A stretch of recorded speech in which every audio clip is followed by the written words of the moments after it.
Hello, everybody. I want to welcome you to Halo, Love, and Country.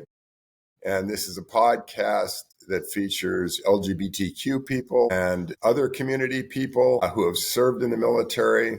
We're really interested in what they give, what they sacrifice, what they risk, what their experiences are being in the military, and what they've gained from that, really fostering greater support for veterans and particularly LGBTQ veterans.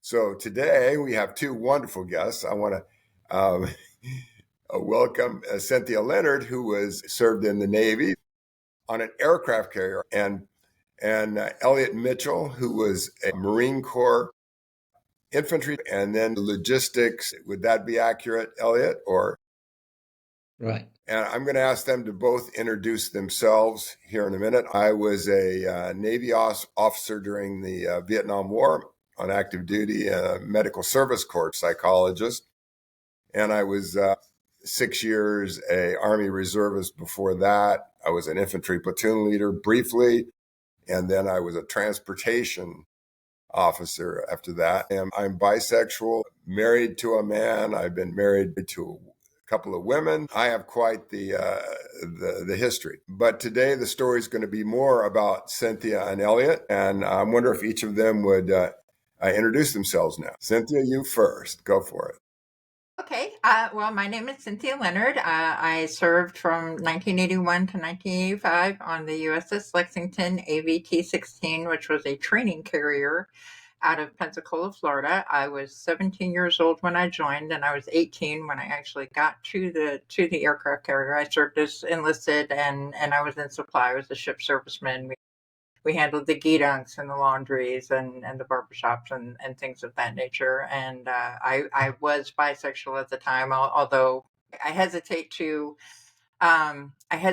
declare myself as having been one way or the other because I was 17 and 18 years old. Like, what do I know, But I am still bisexual, and I was married to a man. I have two children. I've had several in-depth relationships with women over the course of my life, and I am currently a sapiosexual. So there's that. I also am a content creator for radiohydrogen.space, and I am a correspondent for Tribe FM in Adelaide, Australia. Welcome, Thank you Cynthia. so much for having me. So glad you're here. Elliott, go for it. Okay. Elliott Mitchell. I live in Sarasota with my husband of 52 years. I grew up in Birmingham, Alabama, and I attended the University of Alabama right after high school in 1968. And I got drafted by the Marine Corps and went to Parris Island, South Carolina, and ended up doing 3 years instead of 2 years, which I'll explain later. I added a year on later. But after the military, I had no desire to stay in the military for a lot of reasons. Went back to school, finished, and had what I feel was a successful financial career for a couple of decades, and then went into business for myself for a couple more decades. And I've been very active in the LGBT community, particularly at university and college levels. My partner and I sponsor a lot of scholarships. We're very involved in young people, and we enjoy the work. Fantastic. Welcome to you, Elliott. So the name of this podcast is Halo, Love, and Country. Halo is more of an Army term. These guys that jump out of C-140s at 20,000 feet with oxygen on and try to open their chutes as late as possible to insert themselves, usually in some kind of a difficult combat situation. And that was the metaphor for what LGBTQ people go through when they enter the military. They're taking a big risk. They're being as careful as they can in a highly fraught situation so they don't get shot. And not necessarily by bullets. It can be by our own military, by the culture that's there. So we want to touch on that today. I was a married psychologist with children in the Navy, and I was always on guard for somehow it being revealed that I was gay or bisexual. So I was used to being careful. I was used to living a double life. So we kind of know my story a bit, but I'd like to know Elliott's story a bit more of what you experienced being in the Marine Corps. And it doesn't have to be just because you're LGBTQ. It has to do with you just being a soldier, a person who showed up and served their country. Could you talk about that? Yes, thank you, Dick. Yeah, I think a big part of my early childhood influenced my early adulthood, and probably one of the reasons when I was in the Marine Corps I did okay. My parents abandoned my five brothers and I when I was 7, and we grew up in Alabama, and we ended up in a Baptist children's home, which I stayed at until I finished high school. My brothers left one at a time, and they didn't do that, so I was fiercely independent as a young person. Nobody ever knew where I was. Nobody really kept up with me. But I was raised in a faith-based environment, and I was taught to respect my elders, all those things that Southerners teach their children. And so when I was in college, right after high school, I partied a little too much. And sometimes I would realize I was going to fail a class. So I would just drop it rather than get a bad grade. Unfortunately, I dropped too many and fell to a part-time student and got drafted by the Marines. At that time, I'd heard a little noise about people going to Canada to avoid the draft, but I really didn't have a lot of information about that. It was never on my radar. I never questioned, uh, in my part of the country, if you get drafted, you serve. You don't go to Canada. And being gay, I was aware, of my orientation. I was very much aware of that. I was very careful in everything that I did in my jobs during high school and when I was at the university. I obviously couldn't be out in 1968. When I ended up in the Marines at boot camp, it's more like a prison. You're just there for 3 or 4 months and you're just obeying orders. You don't have a clue what you're going to do from one minute to the next, and you don't really have time to think, and you never have any free time. So that was, I'll never forget getting off that bus and standing in those two yellow footprints and thinking to myself, I just got committed to prison for 2 years. That's what I felt. They felt you're on an island, you're not going anywhere. But I got through that. I got through advanced training. Eventually, my first duty station was in Hawaii, in Kaneohe, across the mountain from Honolulu, and I was there for a while. Then you got sent to Vietnam. Yes, and when I got there, it was very hectic because the 3rd Marine Division that I was in was actually pulling out. They had pulled out of the northern part of the country for the most part, turned it over to the Army and South Vietnamese. And my job, I got away from the weapons MOS that I had and was put in a logistics role. And eventually, Would you tell us about the weapons platoon experience? What that was like? The what?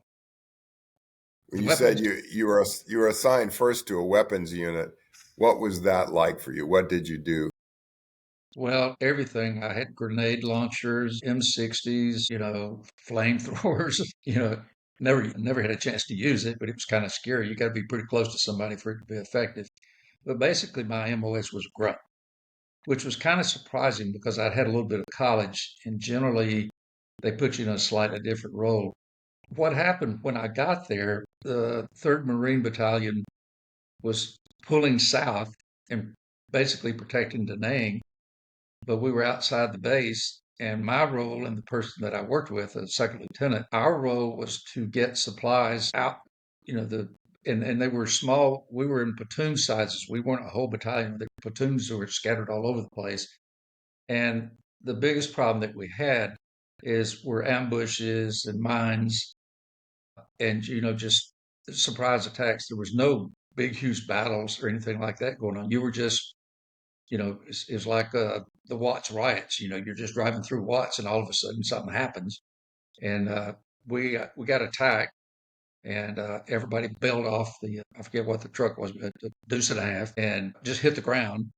And I'm laid in the prone position, and we're getting hammered. And I had my rifle in my arm, and I got a piece of shrapnel, got a little scar right here, about 2 inches. I got a piece of shrapnel. Went in pretty deep too.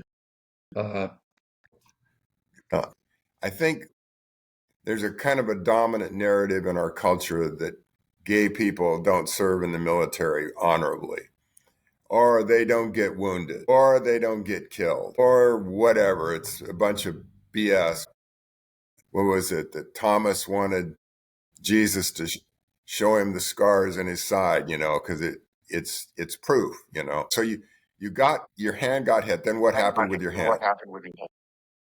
I just, bandaged it up as best I could with whatever I had on me, at the time. And then that all happened in a matter of 15 minutes, because it was basically guerrilla warfare around the name because the Marines were pulling back. So you had people coming out of the field with all of their equipment, people going into the field. That's what we did to resupply the people that were out there. And they were basically in smaller groups, platoon sized groups.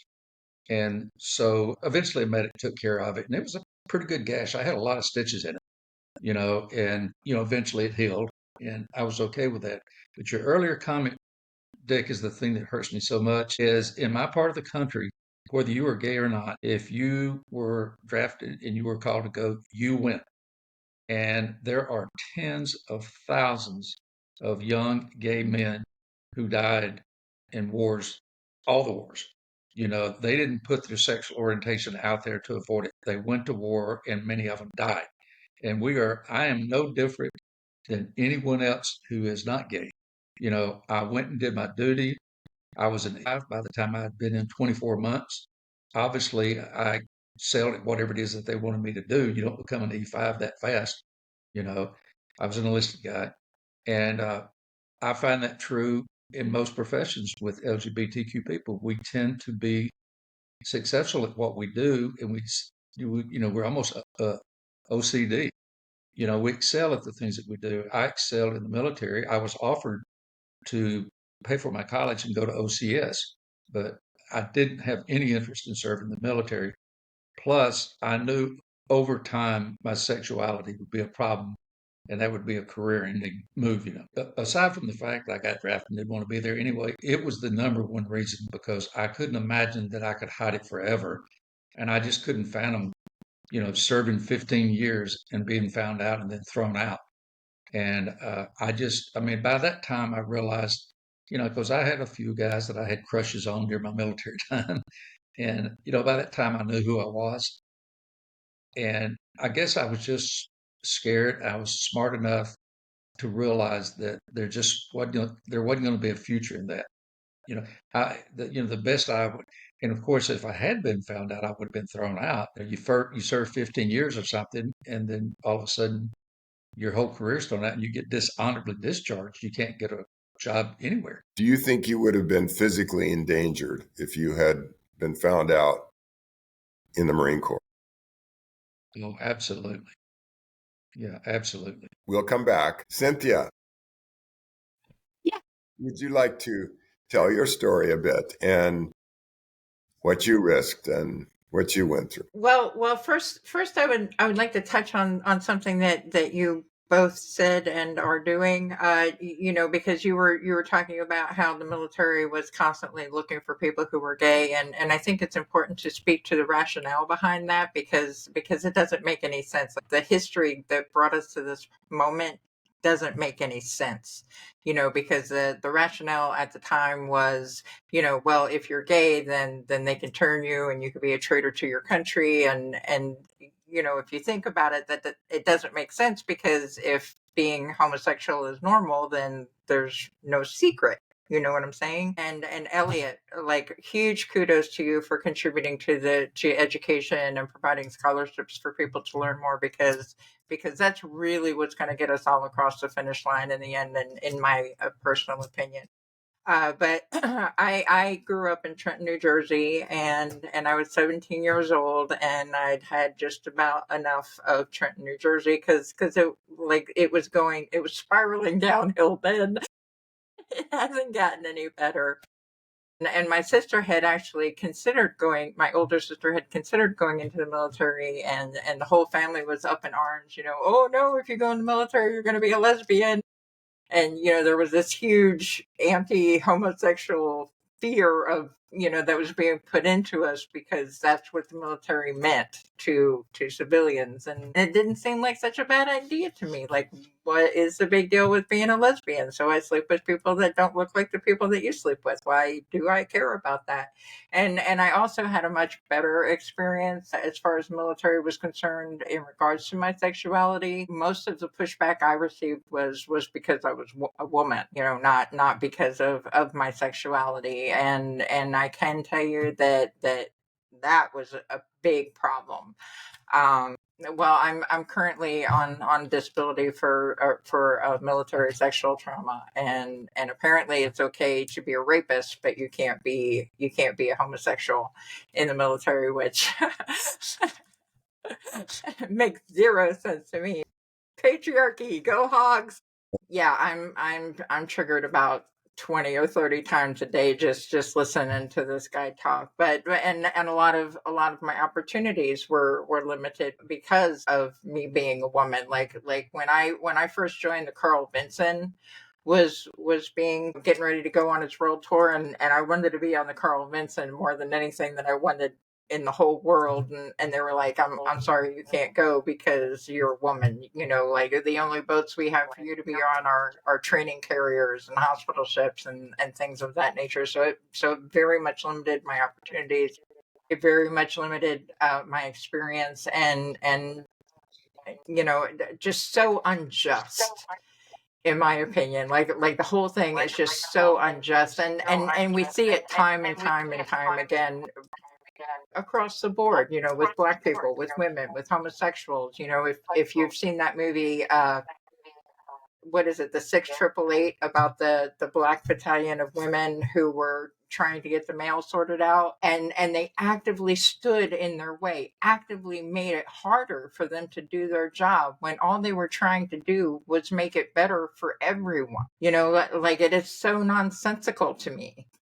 Cynthia, could you talk about some of your specific experiences as being dealt with as a woman, what it would be like if you had been? Did you have any same-sex relationships in the military? What was your experiences like? What did you? Well, yes, I did. I actually had a girlfriend, and it was, everything was off base, because as soon as the ship pulled into port, we were off base, and there were several, gay clubs, and, there was a whole community. Like, it was a great community. And even if you weren't gay, you wanted to be part of that community, because there was so much love there. There was so much camaraderie there.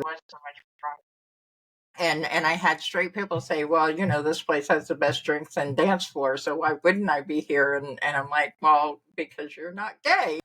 I did get accused a couple of times on the ship, but it didn't really amount to anything. There were some quasi strenuous interrogations involved, but there was no proof and no evidence to support. It was just somebody who had a problem with me as a person. So, Are you okay talking about the sexual abuse, or is that all right with you? well, there were a few instances of that nature. One of them actually happened in the birthing area, which is where everybody sleeps. One of the guys had gotten drunk and decided that he wanted to get laid, so he climbed into my rack with me. It didn't go much further than what are you doing here? But still, the one place that you're supposed to be safe, now you're totally not safe. They ended up having to set a watch, to make sure that nobody was coming in and out of there. It wasn't supposed to be in and out of there. The sexual trauma that I actually have PTSD from happened off base by two of the people that I worked with on the ship, and it was fairly brutal. There was, there were trips to the doctor.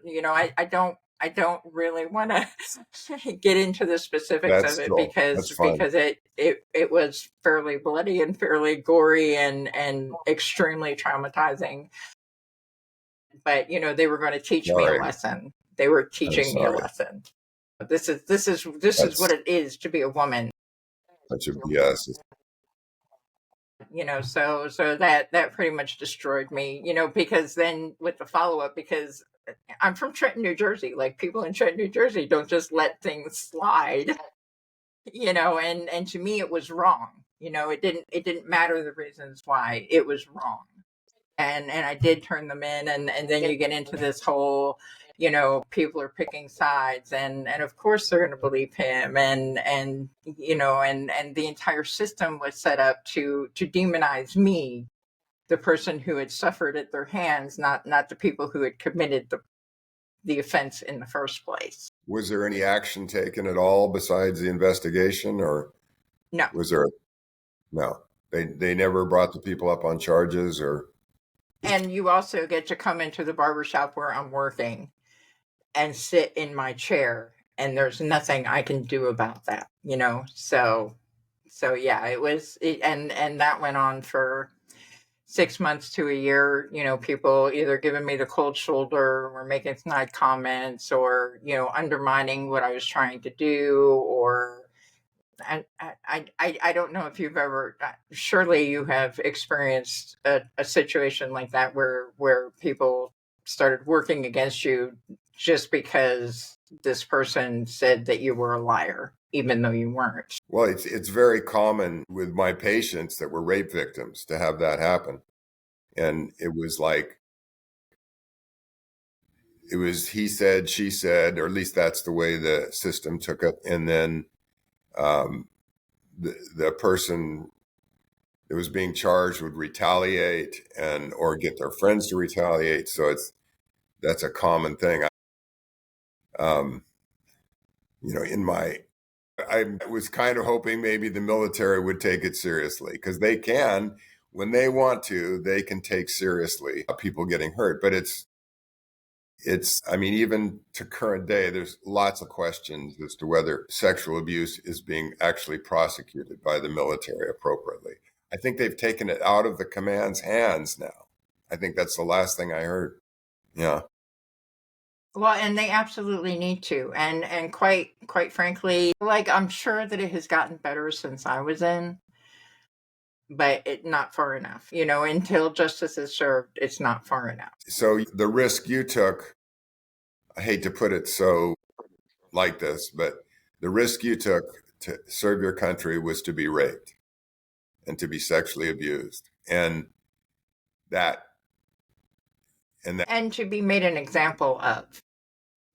Because I can tell you, the first day I got to that ship, I was accused of being the reason that they didn't have soda machines, and that was my fault, because, like, nobody ever seemed to really have a good reason. They just knew that it was my fault because I didn't have you a a penis. scapegoat. Yeah. I was in the closet, so I could not be targeted unless I was found to do something or somebody would say something about me. But a woman can't hide. A trans person can't hide. A very effeminate man cannot hide. And I was going to. So, I mean, my next question for you, Cynthia, could you talk about some of the injuries that you had? Well, there was quite a bit of blood, and then of course the residual damage, which was the CPTSD that I am, because then, like, none of these things existed then. Like PTSD and stuff was not something that people talked about. It wasn't as commonplace as it is now. And I am just now coming to realize how much it has impacted literally my entire life. Like every single thing that I thought was important. Growing up, the flag means something. You serve your country. You're serving the greater good. All of that is bullpucky. And then you come to find out that not only is it bullpucky, but these events that take place while you're doing it, while you're trying to do the good, ends up costing you every single thing that is important to you. So It's huge. It's huge. Okay, I have some other thoughts about this and want us to talk about it. Were gay or bisexual people visible around you at all? Elliott, I know you weren't out at all. It was too risky. Were there any visibility of gay people in the military for you, in the Marine Corps or the Navy corpsmen that you saw? Not blatantly or obviously, but when I was in my first duty station in Hawaii, there was another guy from Alabama that was with me that I had a real crush on. We were, back then we all weighed like 110 pounds. We were all small and, clean cut. And he was like that. He was from a town not far from where I was. And I was very attracted to him. And I feel that he was attracted to me also, but there was just no way to act on it because if either of us were wrong, it was going to be a really steep price to pay. And then when I came back and I was in North Carolina for a while at Camp Lejeune, four of us that had been together for a while, we came back and we were all going to get discharged, but we were at Lejeune before that. And we got at a place off campus. And I had the same kind of situation there with one of the four guys. We, when you're in close quarters, four guys living in a single wide mobile home, taking showers and doing all that kind of thing. There was one of them I was very attracted to.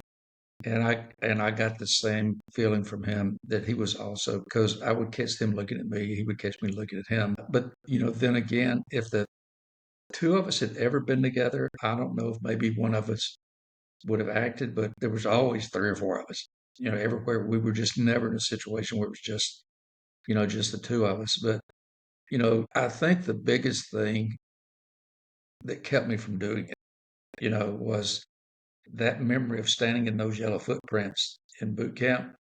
And, to some extent, it's worse than being in prison because in prison, you can take smoke breaks and you can talk to each other and you can have your own cell and you can watch television. We had zero control over a single minute of our life. We never, ever, ever had free time, ever. And so that helped in one way, because you were never alone with people. But I think I was so afraid of doing something that would put me in the brig, and I wanted to go back to Alabama. Let's say they had found out that you were gay or accused you of it, and they discharged you. What would that have done to your life at the University of Alabama, in the state of Alabama, in the South, in business, in the businesses you were going to go into? What would it have done to you? But I would have never been readmitted. I mean, that's for sure, And because I had been in the service, and when I went back to school, I got a job in the accounting department at this big factory. And by the time I graduated, I was manager of the department, which after that, my very first job, I was vice president of finance for an operation that Kimberly Clark had south of Birmingham.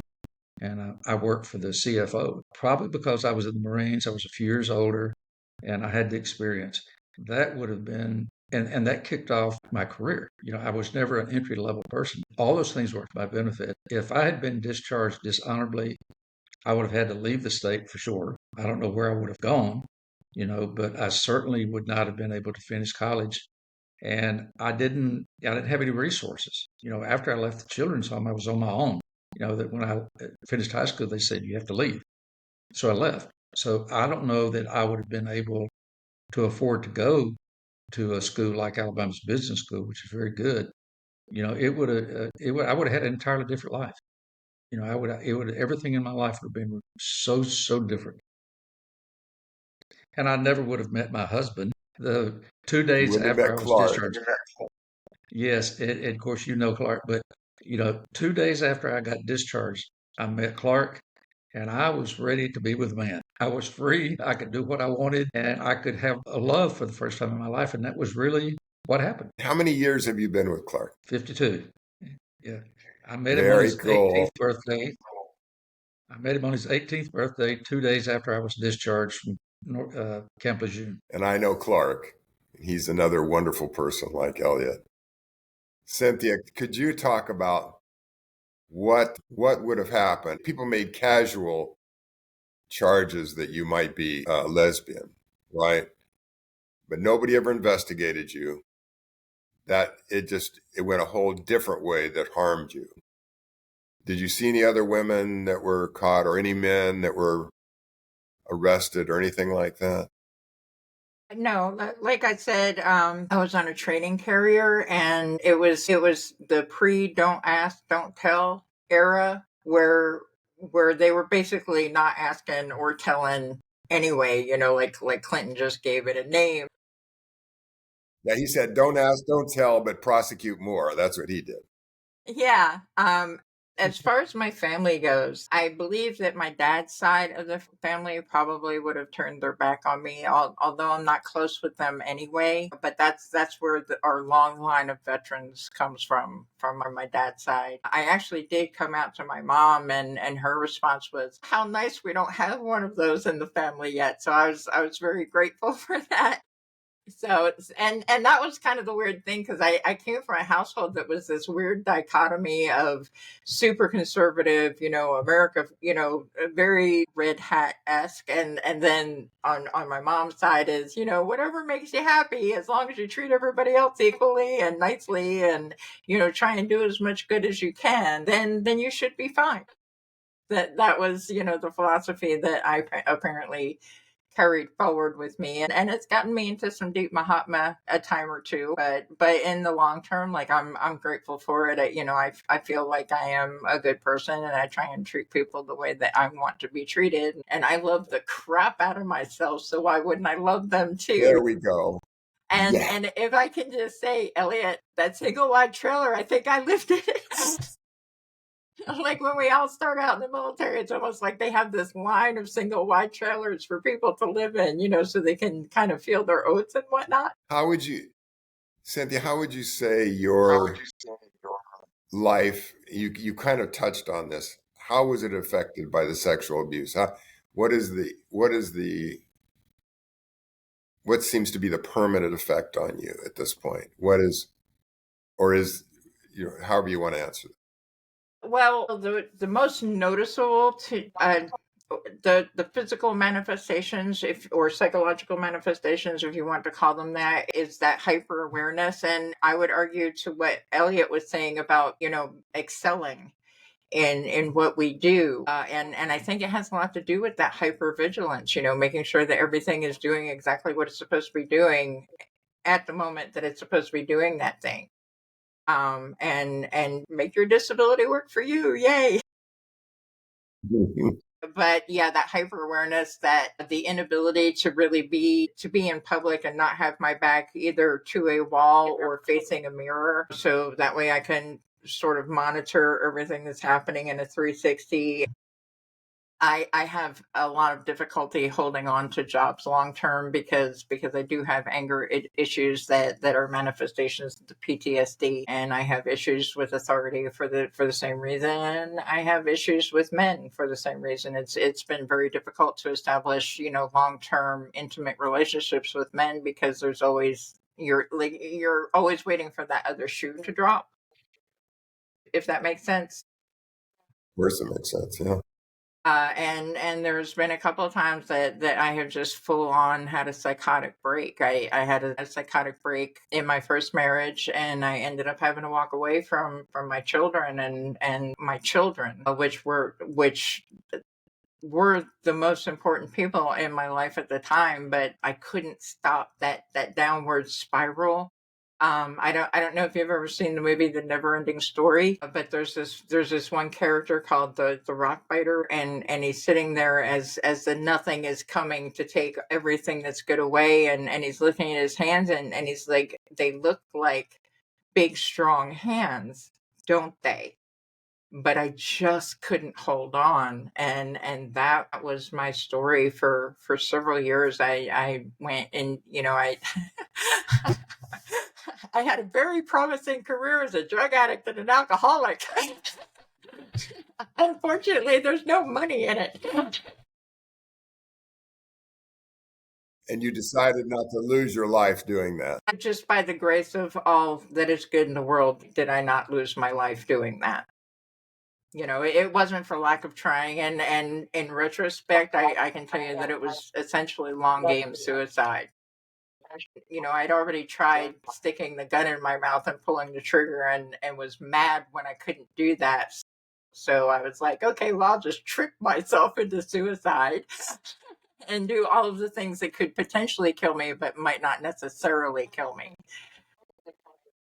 And I think that's true for a lot of people who have drug and alcohol addictions. Well, I'm glad you hung in there. And I have a lot of experience with the disease of alcoholism. It's quite rampant in the military. I noticed that when I was a psychologist in the military. It was 1975, I think it was, when we were finally getting alcohol rehabilitation program going on there. Well, let me ask something about support. Yeah, go well, ahead. you're getting ready to go into what I wanted I'm to going speak to on another anyways. topic, but go ahead. Say what you're going to say.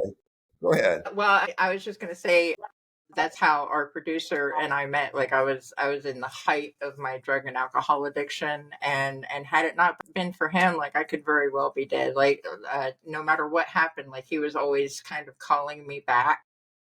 Because I would disappear sometimes for weeks at a time. Even I couldn't tell you where I was, and I would come back, and there would be all these little notes all over my apartment. Call me. Where are you? Why aren't you calling me? Get a hold of me. Or like if he happened to be around when he thought I was going into a potentially dangerous situation, like he would just sort of be there. So I am very grateful for the people that the universe has sent, and I am very grateful for my friend, because if not for him, I could very well be dead. Way to go. You showed up for Cynthia. Cool. I'm glad. Okay, Elliott, you were talking about you felt you got good care for your wound. Have you had any residuals from that? I mean, is your hand okay now, or No. do you feel any numbness?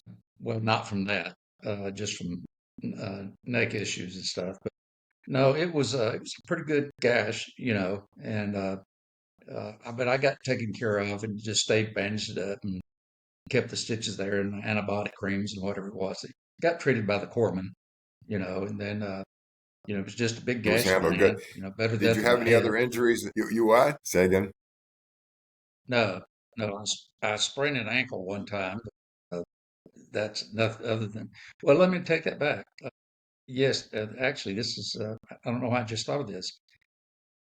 I was at Camp Lejeune and at Camp Geiger after boot camp, and I got extremely sick for about a month. And of course, now there's the big Camp Lejeune lawsuit for the contaminated water that they knowingly continued to use.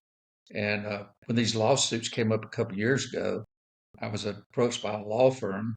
And one of the things that people got after that was various forms of cancer. And I was diagnosed a few years ago with multiple myeloma, which that's not something that's ever been in my family. And it is one of the things that the lawsuit is over. People that got different kinds of cancers and different kind of other things. I was there twice. I was there after boot camp, and then when I returned from overseas, I was at Camp Lejeune again.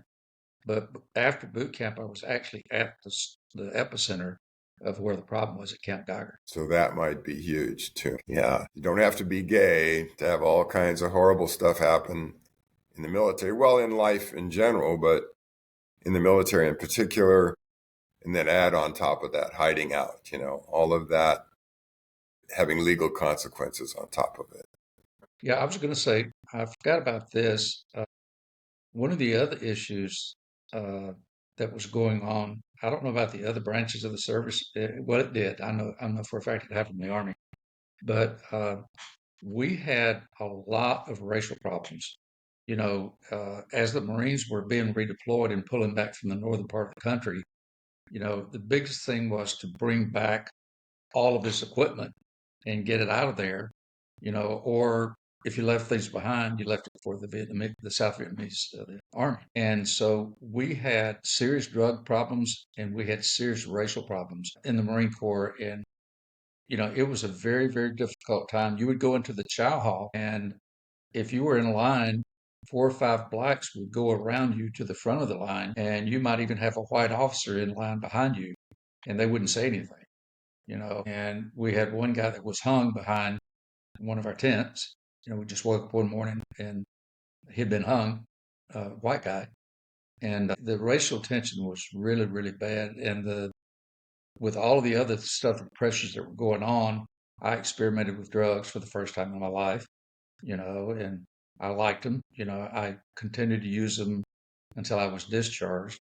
I didn't do so much after I got discharged, but I did it quietly like everybody else did. But yeah, there was so much stuff going on, and you throw being gay on top of that, it was just, for a 20-year-old person, it's a lot. It's huge. It seems like all of us went in. I was 19 when I went to basic training. And how old were you, Elliott? You were 19 or 18? I was 20. You were 20. Cynthia, how old were you? 17? 17. Yeah. I was a baby. I know. And we know developmentally in psychology that the human brain isn't even complete at age 20, 22, 21, certainly not at 17. Yeah, it's supposed to be 25 now. So it's like we put young people in extreme vulnerability when they go into the military very young. I mean, you noticed even in Ukraine, where people are fighting for an active invasion of their country, I think the minimum age is 25, something like that, to go in, which makes some real sense. And Cynthia, your whole side of the family, do they know about you now, or how is that going, Cynthia? Do they know you're out and around? No, I don't talk to any. They're all Pick up my family as I go. you're making friends. And a lot of the, because I don't necessarily need those familial ties to, because my whole thing is doing as much good in the world as possible. And if I am to have suffered, then I need to give that suffering meaning. And I do that Yes. through activism, through doing shows like this that are so incredibly important, if only to speak people's stories out into the universal vibration, so that other people are thinking about it, because stuff like this is like a virus. You tell it to one person, and then they're talking to 2 other people, and they're talking to 2 other people, and they're talking to 2 other people, and then the next thing you know, it's just common knowledge. Everybody knows, and it's just not that big a deal. Through education, pointing to the absurdity of the policies that have been enacted up until now. Education, which Elliott is working on. People actually understanding how the shoulders that you and I all stand on to be able to do this podcast today are far and away more memorable to me than a brigadier general. We have a brigadier general from Fort Smith, Arkansas, Darby, who apparently founded the special forces. The shoulders that I stand on are much broader and much stronger than any shoulders he ever provided for this country. And I am grateful for each and every one of them. So I'll get off my soapbox now. Very eloquent on your soapbox. Elliott, what do you think? Now you had 5 brothers. Did any of them go in the military? Did your father or mother have any connections, or how was that? Well, like I said, we went to this children's home when I was 7. I was the second oldest, Mm. and Hmm. the result of that family relationship was devastating on my other 5 brothers. None of them ever turned out to be successful at anything. Almost all of them were alcoholics. One of my younger brothers was accused of fondling one of our cousins, and our father, who I didn't see maybe twice after age 7, threw him out of the house, and he had to go live with other family members in Louisiana, and his life was a disaster. My older brother's life was a disaster. Two of my younger brothers, the turns out that the younger brother, he was gay and he had a partner, for a good while, but he had a lot of psychological problems. The biggest of which was he was just a pathological liar. He just would really confuse the family about things, and he would go against me on things. But I was never close to the family. After Clark and I met, I went 15 years without talking to anybody in my family, not a single person. Hmm. And in fact, my father, my grandparents had all died years before I even knew it. So I never had that connection. My oldest brother, who I did get a good relationship in recent years, totally accepted our relationship. He loved Clark a lot. He would call him and talk to him. He died of cancer back in November. The two remaining brothers, one of them absolutely can't stand me. We haven't talked in 15 years. And the other one tolerates me, but I'm going to hell. He has a little church that he pastors on Sundays when he's not doing construction work. And of course, you know what the Bible says. I'm fairly distant from him. I talk occasionally, but I really know Hmm. who he is and what he's about. I confronted him about it several years ago. And I said, if I can't be who I am around you, I just don't want to be around you. So Clark's family, is very much the same, except, he grew up in a regular family with 3 sisters. And I guess we went from college roommates. By age 45, Clark said, you got to quit calling him my roommate, my college roommate. We've been out of college 15 years. And so his family, on some level, eventually accepted us, but we never talked about it. They're very Republican. They're all Trumpsters, but we can have a meal with them and it can be peaceful and we can avoid politics and we can avoid that, but they do not accept us at all. Well, what did we gain from being in the military? What was, despite all the stuff that happened, what did we gain? I know as a psychologist, I got some of the best training I could ever get at Bethesda Naval Hospital and Oak Knoll Naval Hospital after that. I learned to be a leader in officer candidate school in the Army. I have VA. After I had a stroke, I got great help from them in physical therapy. What did you guys get? Cynthia, maybe you could talk. What did you get from being a 17-year-old girl, really, that went into the service? What did you get from that? What did you gain?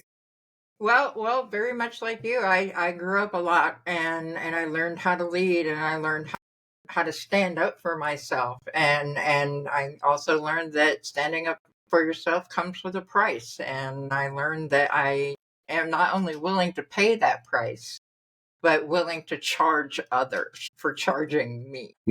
Um, I'm very disappointed in our country, and quite frankly, when it finally dawned on me how much of what we were told and what we are led to believe over the course of our entire lives is essentially just programming.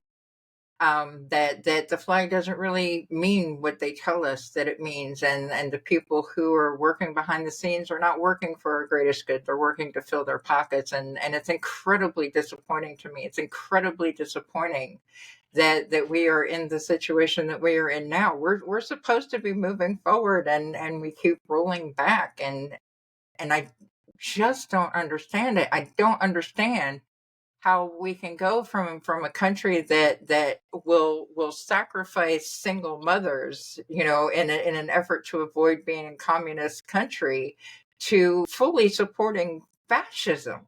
I don't understand it. And I Well, got to tell you, it breaks my heart.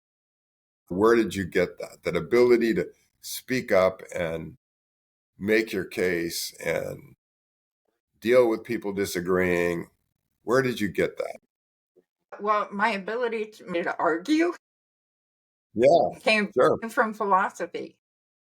Wow. I found myself in a situation where the potential for me ending up in a wheelchair for the rest of my life was actually quite realistic, and I was like, well, if my body's not going to work anymore, I need to work on my brain. So I went back to college in 2015.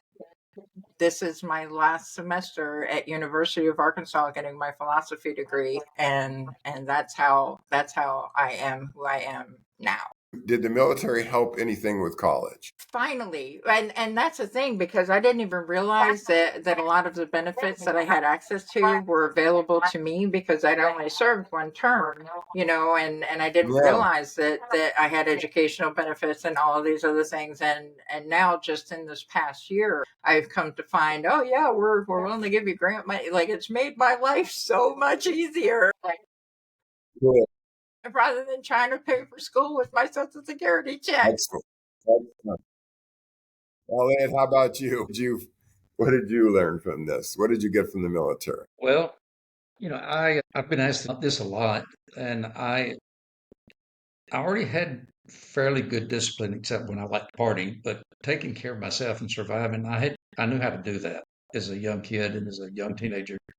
But I think the biggest thing I got, and I'll never forget this, the day that I came back to the University of Alabama, I was walking up the stairs to the second floor of the business school, and a high school friend of mine was coming down the stairs, and he had just graduated, and he had received all of the magna cum laude awards and everything, and the number one accounting student, had a big portrait of himself at the business school.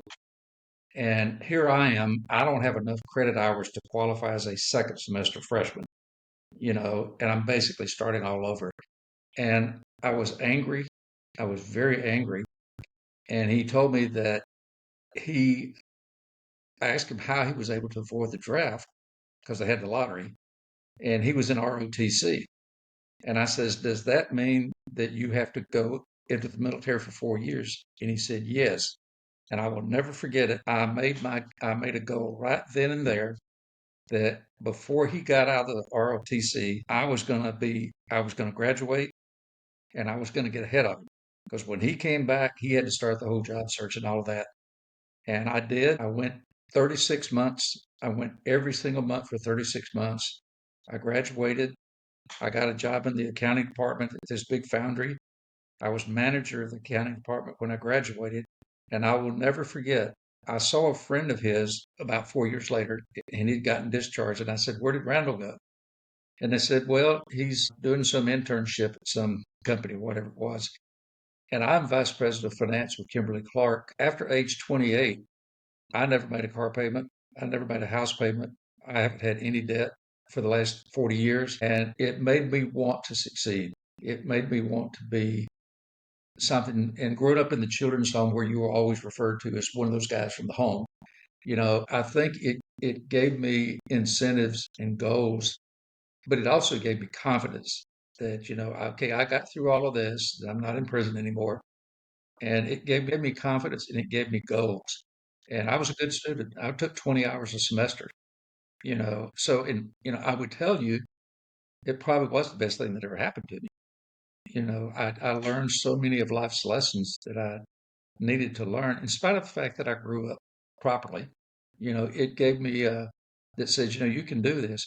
I think also because I had gained so much rank in such a short period of time, and they had offered me to go to OCS, it just told me that somebody believed in me.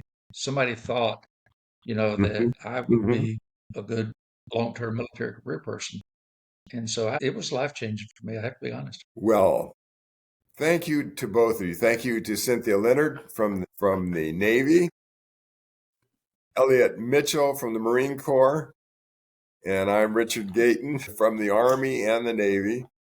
You've been on Halo Love and Country, and we're glad you came to listen in. If you like what you hear, put that finger over there and subscribe and like. If you're interested in a story about two gay men who fell in love during the Vietnam War, during combat, get the book Love in Country. It's a novel that I wrote. And it's based on the award-winning movie Love in Country. Come back and see us next time.